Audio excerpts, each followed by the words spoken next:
As the drivers are about ready to strap in and get ready, we'll take a quick commercial break and we'll be back with the first stop of the NASCAR Winston Modified Tour from the new Smyrna Speedway.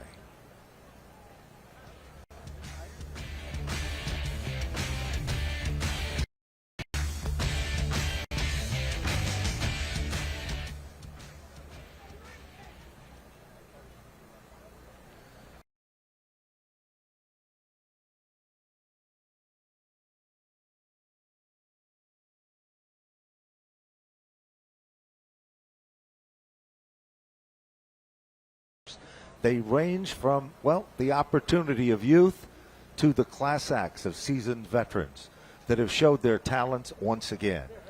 Once again, a field of impressive cars, and everybody wanted to come here. There were two stops in 2023 that made everybody feel that they had to be a part of it.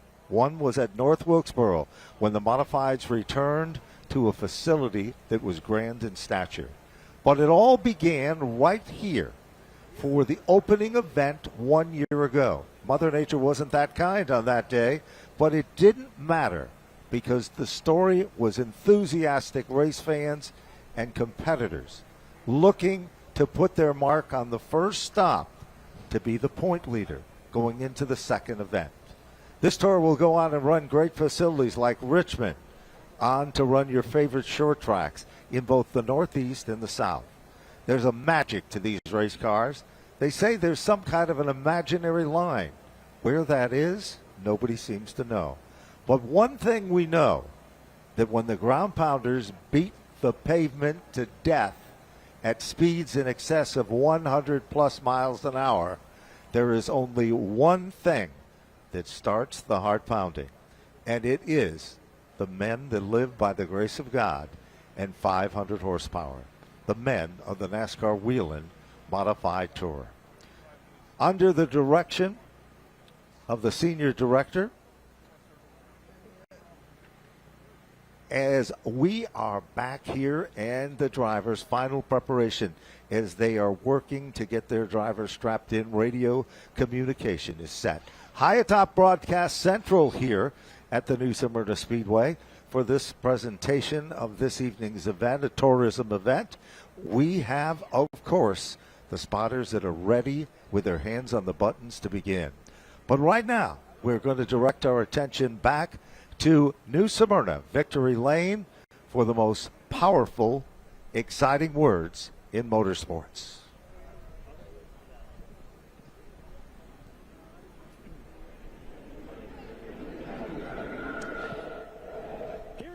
The most famous words in motorsports to get tonight's Whelen Modified Tour season opener underway. Please welcome District 3 Volusia County Commissioner Danny Robbins, joined by Carson Robbins. Drivers, start your engines.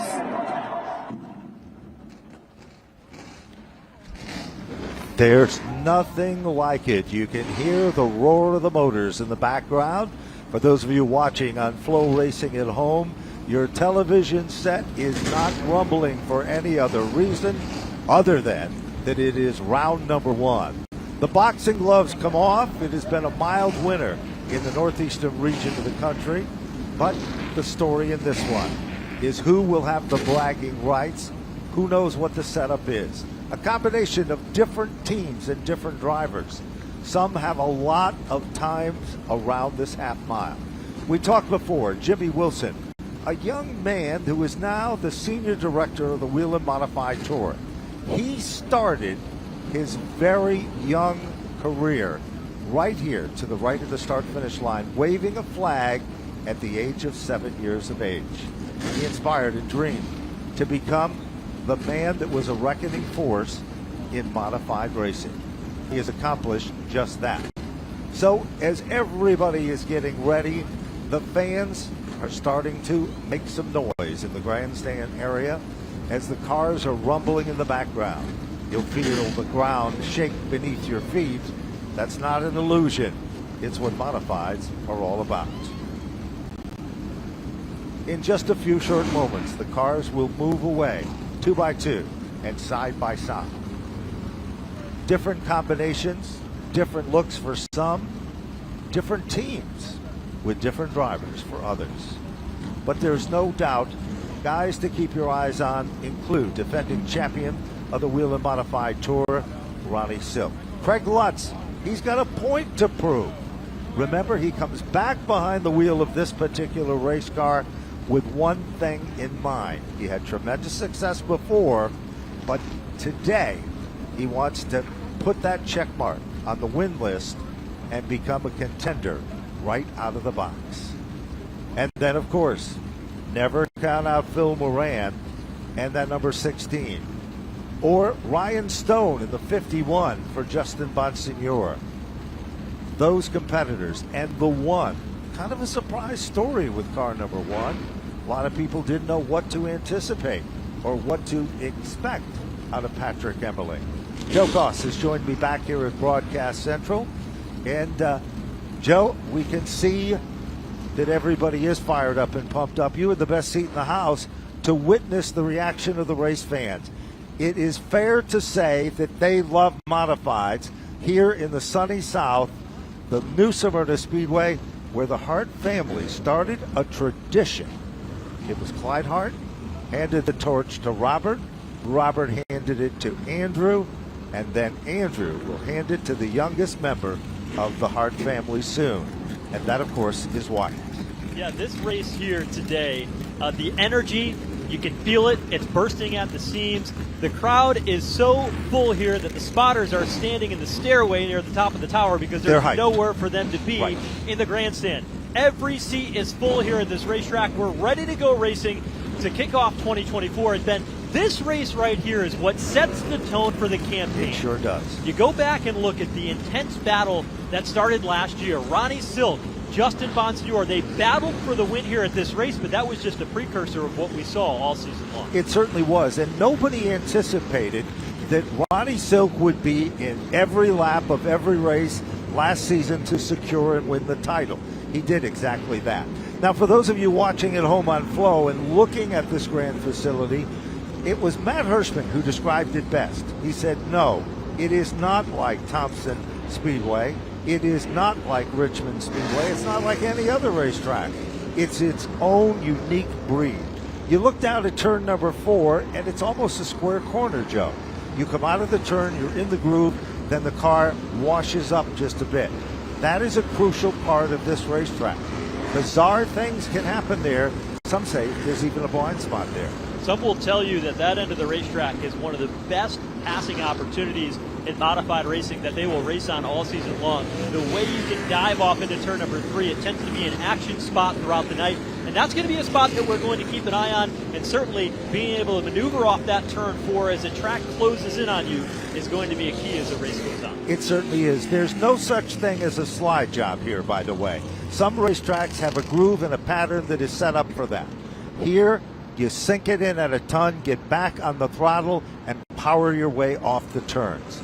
There's a look at the men in the front row. Car number 46, Craig Lutz. And 1 year ago, just after this event, the Ron Newhouse prepared car for the Murphy race team with a young driver by the name of course, very familiar name, Austin Beers, was sitting behind the wheel. Final check.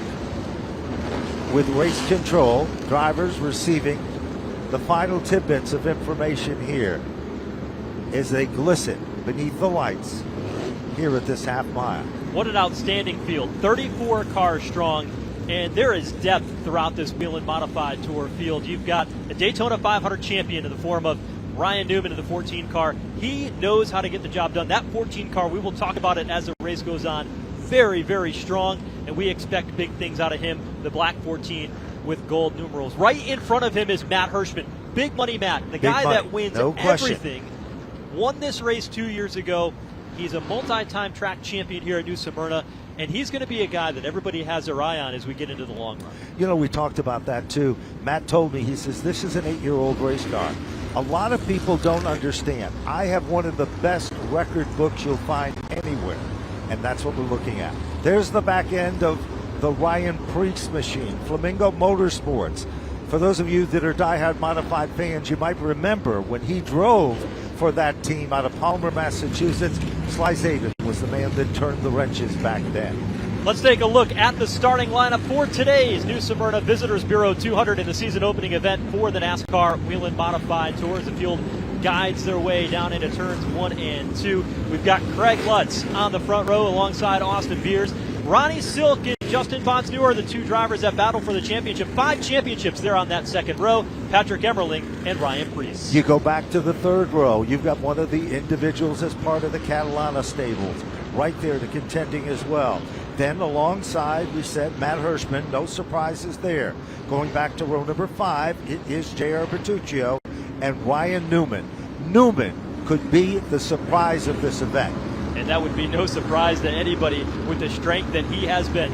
42, Spencer Davis, good qualifying run for him alongside Carson Lofton. Doug Coby will start a little deeper than he hoped to in the 7 New York around Jake Johnson, who will be full-time on the series tour here this season. Go back 8 rows. You've got Anthony Cecily alongside Trevor Catalano in a car prepared by J.J. Vici. Tyler Rapina will be starting in the 17th spot. Eddie McCarthy looked good in practice. He'll be starting 18th on the grid. You got Brian Roby alongside Eric Goodale, then Dave Zapienza, Kyle Bonsignor, Ronnie Williams, and Brett Meservey. And rounding out the field, of course, as we work our way down, Andrew Krause starting a little further back. Ken Hecke is back there with him, and Melissa Fifield will be picking up in the final row. Tonight's race, 200 laps. They've got 6 tires they can change on pit road. A beautiful 65-degree night here at New Smyrna, Florida, as we get ready to turn on the wick for the 2024 NASCAR Whelen Modified Tour season. Everybody's pumped up. All eyes are on turn number 4. Looking the field over. There's nothing like it. The Whelen Modified Tour goes green and down into turn number 1. Around the outside, Craig Lutz from the pole position looking to lead off turn 2. The challenge for second, Justin Bonsignor in a white number 51 here this year, sails it in on the top of Austin Beers in turn 3. It is Bonsignor who's trying to create a little magic in the outside lane. Who's right there with him? Here comes Ryan Preece. Preece runs to the top side of the racetrack. They're making it a 4-car bid for 5 positions. It is the number 16, defending champion of the NASCAR Whelen Modified Tour. Back up front, here's a bid for the lead. Justin Bonsignor wasting no time to try to put a wheel underneath Craig Lutz. One thing that's different this year, they've got a new tire, and the drivers told us earlier tonight that they can be more aggressive from the drop of the green flag because the tire is more durable. And you're starting to see that already with the pressure Bonsignor is putting on the race lead. And then this battle now for 3rd and 4th. You've got Austin Beers working the inside lane of Ronnie Silk. While that's happening, you see that Beers will now try to put the pressure to the inside. Silk is up on the wheel in the outside lane. All of a sudden, that will force Beers to drop back 1 position on the racetrack. A little further back in that pack of cars, we notice also things are starting to get settled in. Preece is starting to gain. Timing and scoring shows that Preece is closing up the gap on Justin Bonsignor. There's the battle. Look at Patrick Emmerling knocking on the back bumper of Newman. Ryan Newman, that 14 car that we talked about earlier in the open, is going to be somebody that we've got to keep an eye on as the race goes on. He's right in the tire tracks of Matt Hirschman. Now, Ryan Newman's been running modified racing for many years. He's been a regular on the tour. But when he didn't return to the team he ran last year, he decided that call up Joe Stearns, and that was a combination that was put together by Gary Putnam. And he said, that 14 car is a car you need to drive if you want to run at the Whelen Modified. You know, and we talk so much about it. So many different drivers have sat behind the wheel of Gary Putnam's race cars, and they've had tremendous success in the process of doing just that. Preece still continues to try to close up that gap on Bonsignor in the 2nd position. No challenge so far for our leader, Craig Lutz. Craig Lutz looks like he is just pacing himself ever so slightly. Now we look through timing and scoring. Last circuit by, the margin between 1st and 2nd is still starting to close up just a bit. So Craig Lutz's story is an interesting one. He first drove this 46 car midway through the 2017 season. He scored his first pole that day at Stafford Motor Speedway. Then the team parted ways. They shut the team down for a period of time. Craig Lutz went to drive for other teams. Last year he drove for Danny Watts, who retired at the end of the year. The 46 and Goody Motorsports needed a driver, and who they call? Craig Lutz. They certainly did. He And returns. you know, there were so many drivers when that ride became available, they wanted that ride. They know the quality, the caliber, and the talent that turns the wrenches. But it was Lutz whose resume was atop of the chain, and he is the man setting the pace. Bonsignor is reeling him in a little further back at the bottom of the top 10. We see a good battle starting to shake up as Patrick Emmerling is trying to stay within the tire track. Trouble now, Catalano off the pace, not sure what happened there. Tucked himself to the inside, and here comes the number 3 machine working its way to the front, Jake Johnson. Now Jake is going to be a regular on the Wheel and Modified Tour in 2024. He also runs the open shows and the Tri-Track Series presented by Monaco Ford as well. Meanwhile, single file the story, bottom of the top 10. Joe, nobody's stepping out of line there, and that might be something that is going to develop a little bit later in this event. Remember, 200 circuits on a half-mile racetrack is a long way to go. Yeah, we're only 13 laps in so far. There is Tommy Catalano in that 54 car. Right behind them, Doug Coby in the 70 York. Coby felt that he would have a car that was good for the long run, and that's Tommy Baldwin, his crew chief and car owner's strategy. They like cars that are good for long. He led 106 laps here, Doug Coby did 1 year ago, but he did not finish the deal after an incident that happened in the late going down in turns 1 and 2. Coby running part-time this season, hoping to be able to get back to victory lane because that's his sole focus. Points don't matter to him. Owners' points don't matter. What matters to him is race wins and checkered flags. It certainly does. And, of course, Tommy Baldwin Jr. You see some sparks coming off the 7, off the right front caliper and the rotor on the brakes on car number 7 New York. Baldwin recovering from cancer treatments, thought he was going to have to set out this season. That is not the case, and Tommy Baldwin's car is back in winning form. Down on pit road, it is the number 09 machine that is heading down for Christopher Hatton. Hatton, of course, a regular runner here. And he will head back behind the garage. We're watching all of the drivers for the most part, especially down in turns 3 and 4, pretty much sticking to the bottom. As the track rubbers up, they'll start working their way outside. As we see up front, these leaders, Craig Lutz in the 46. Now, Justin Bonsignor looks in the rearview mirror, and you see Ryan Preece, one of those drivers who's willing to step up half a lane to see if they can start rubbering that upper groove. When I spoke to Ryan earlier today, I said, how's your race car? And he said, this thing is nasty. He thought it was really He did. He told me the same thing. Remember now, Preece won at Martinsville. That was the closer on the Wheel and Modified Tour. So what better way to end with success and begin it with success? Caution flag is out on the field. And we've got trouble up in turns 1 and 2. Eddie McCarthy has gone around and spun. He's got the car rolling once again, trying to get back in traffic and continue on. So the first caution of the night comes out 20 laps in to the New Smyrna Visitors Bureau 200 here in New Smyrna Speedway in Florida. Now, we talked about the tire situation. This is a 3 pit stop race for these teams, and this is an interesting point in the race, and here's why. You've got 3 stops. One will be for fuel, and the other 2 will be for tires. You've got 6 change tires, so on a modified, you run the left front the entire way. That is You'll correct. change the other 3 tires in the car, but here's what's tricky. You can go 175 laps. 90 miles is the rough calculation on that, on a tank of fuel. We're just shy of that, but it does present the opportunity for these teams to come down, get their fuel that they need to go the distance. It sure does. And remember, pit strategy is key. This isn't a situation where it's monkey see, monkey do. Everybody has a game plan for their specific combination and how that is all working. And that's what we're seeing now. You can see literally there is the car that's setting up front, and it has been there through each and every one of these circuits. That, of course, the Goody Racing machine, and it looks like, keep our eyes on pit road to see what's going to happen there. There's the Lutz car, the Riverhead Building Supply entry. The Phoenix machine, Ryan Stone, has been the crew chief and instrumental. Justin Bonsignor, of course, his credentials far superior as one of the leading experts. And there's a look at the Phoenix number 51. Different color combination, different scheme, and it's, well, very racy to say the least, to be honest with you. And then, of course, It is Ryan Preece. His dad, Jeff, put this car together just to run some of the open shows because he enjoys racing with his son. They went to Martinsville. They came, they saw, they conquered, they blistered the competition. And then, as Joe pointed out, told me the same story.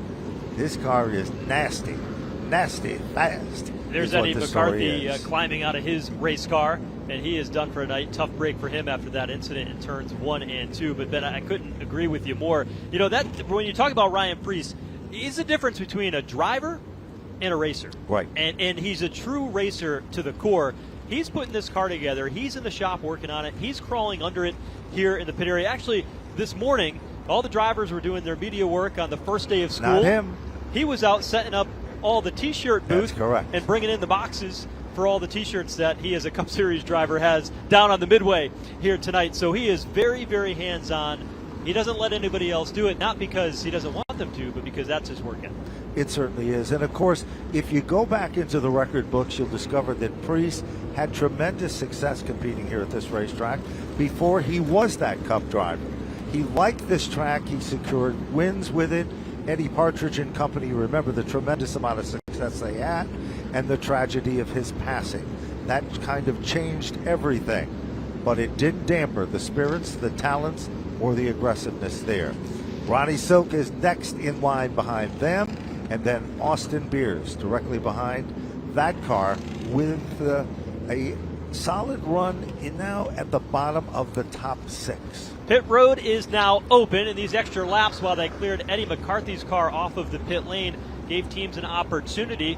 The race leader will stay out, but Ron Silk, the first car, pitting out of the 4th position to come down pit road, and it looks like he might be one of the few. Tommy Baldwin will bring down Doug Kobe for stop along with Tyler Ripkema, and they will all come down pit road. They're all pitted down in the turn 1 end of pit lane. Phil Moran put this car together, another brand new race car like Justin Bonsignor, and here is the fuel stop, trying to get this early pit stop out of the way. But I think one of the things these teams are going to run up against is now, because they are some of the only cars that come down pit road, they're going to be at the back of the field. Now, that may pay off later. That's true. But with a 34-car starting lineup, it can get pretty dicey back there. It certainly does. You can see the number 7 New York. They put a splash of gas in the car and sent it right back out.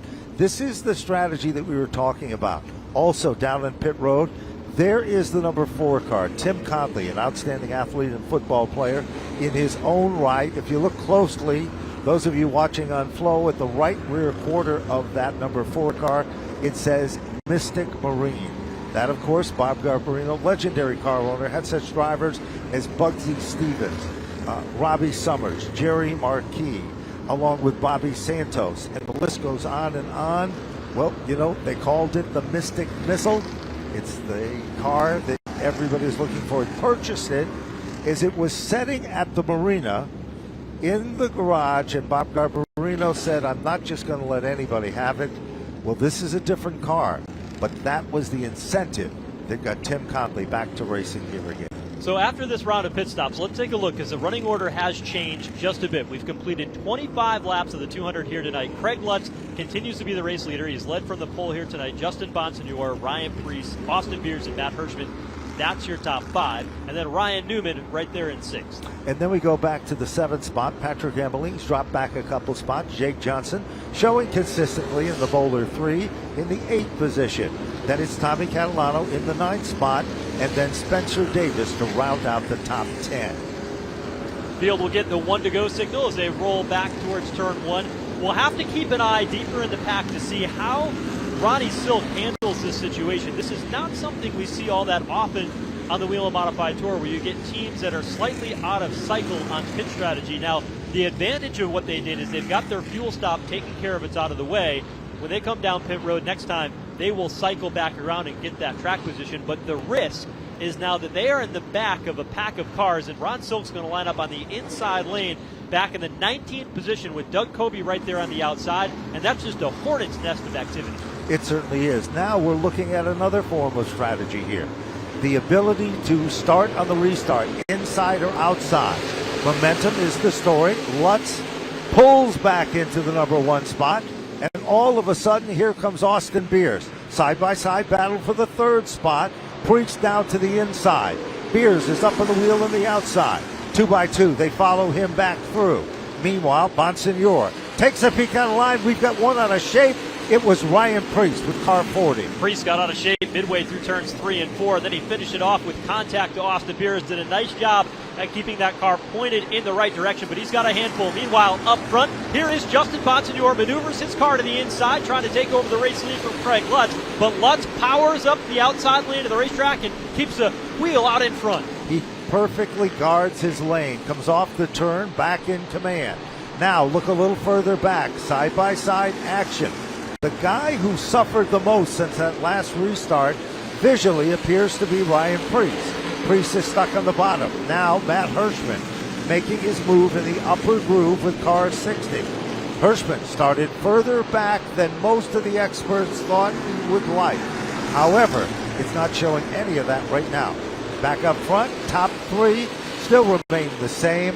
Lutz the leader, Bonsignor and Austin Beers running 1, 2, 3. Priest has finally been able to get single file, but the nose of that car just not stuck in the racetrack. It's jittering up the racetrack. This time he'll dive to the inside of Matt Hirschman, draws even through turns 3 and 4. The car much more stable that time through. Across the line they come, 2 drivers that everybody was looking at to be in contention tonight, and Priest able to complete the pass over in turn 2. While that has been happening, Patrick Emmerling is setting in literally the tire tracks of the number 60 of Hirschman.